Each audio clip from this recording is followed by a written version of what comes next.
A few years ago, I wouldn't read books. I thought I was good because I was on Reddit, reading. I'm reading all these comments and paragraphs, I'm good, I thought. I wasn't even reading the articles, just the headlines, and then I thought I was cultured.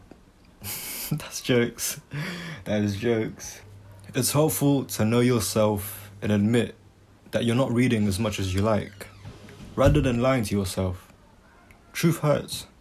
For something as small as reading and Reddit, you realize that this rationalization, this way of thinking, affects you in all areas of your life. Weed makes me creative, so it's worth it. Bro, shut up, acknowledge what you're doing is a bad habit, and light one up. Because you're just going to create further mental resistance for yourself, and that's going to cause you to want to release even more. There is this book by Alan Carr, The Easy Way to Stop Smoking Cigarettes. Alan Carr is a British author and a self-proclaimed lifelong chain smoker. He's got several books on how to stop smoking, e-cigarettes, cigarettes, cannabis, drinking, gambling, pretty much everything. Like, this guy, I feel like he's just accomplished. He just accomplished addiction, yeah. It's very interesting because throughout the book, Carr encourages you to smoke. He says that smokers want to quit for 4 different reasons: health, slavery,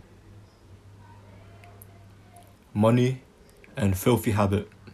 And on the other side of the mental gymnastics, there are 4 benefits. Helps them relax, helps them concentrate, relieves boredom, and relieves stress. And these 4, they're paying benefits right there. Like, not just smoking, like, these are just 4 paying benefits.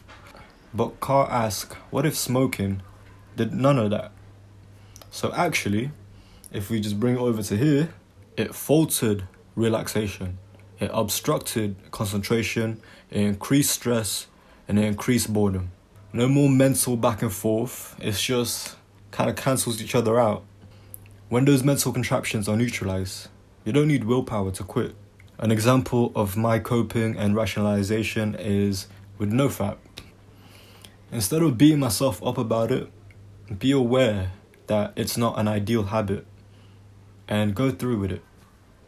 You're most likely going to do it anyways, but beating yourself up and creating more friction for yourself is not the one, because when you got the more friction, when you got the more the mental back and forth, I know I shouldn't, but just the one, but then this resets my streak, but it's okay, and bro, none of that. We don't need none of that, because it creates further resistance, and then you need to let loose, and then you're going to go back to the habit and vice that created the stress in the first place.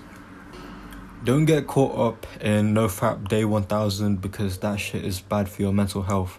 You feel like you feel like you're not good enough. You feel like you need to be at this point in your journey where you're really not. And yeah, that ain't the one. Just as long as you're better than you were last year, 3 months prior, that's what we need to focus on. That progress. Because otherwise you want to stroke one out because you're stressed out about it. And that's where you clock the cycle. If you're watching a movie, how can that be you? And get this here, once you realize that there is no more mental pressure, no more mental contraption, back flips over here, front flips over here, when there's none of that, self-acceptance comes in, your deeper self comes in, your consciousness, your higher being. You realize, what do I need to quit? What is it that I need to quit? You came into this world without a cigarette in your mouth. What is it that you need to quit? Everything you have, everything you need, you've already got. What do you need? What is there? What do I need to quit? That way of thinking where I should be on day 60, day whatever, that way of thinking makes you feel like you're not good enough, when actually you've been progressing more than your previous self. That way of thinking encourages you to focus on your failure, and the more attention you bring onto something, the more you're going to bring about it. You see yourself as a failure. And again, that's when you need to release yourself in your vice, because you're not good enough. Like, see how backwards that is? This comes from a place of humility. You know you aren't yet where you want to be in your journey, And that is the journey. What if you learn to talk to yourself better? Maybe it'll be easier not to do these bad habits.